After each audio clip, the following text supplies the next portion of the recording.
যারা ঘরে বসে দূর থেকে এইটা ভেবে খুব আনন্দ পাচ্ছেন যে কিছু লোকের বাড়ি ভেঙে যাচ্ছে, কিছু লোক চোখের জল ফেলছে, তাদেরকে বলছি, হাত জোর করে বলছি, পারলে একবার এখানে এসে দেখে যান।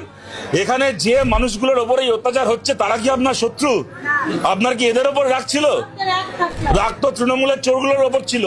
তৃণমূলের চোরগুলোর ওপর রাগ আছে, সেই রাগ এই খেটে খাওয়া মানুষগুলোর ওপর দিয়ে সেই ঝালটা কেন মেটাবো আমরা? এই মানুষগুলো কি দোষ করেছে? কেউ একটা 150 স্কোয়ার ফিট 200 স্কোয়ার ফিটের ফ্ল্যাটে কোন রকমে মাথা গুঁজে আছেন।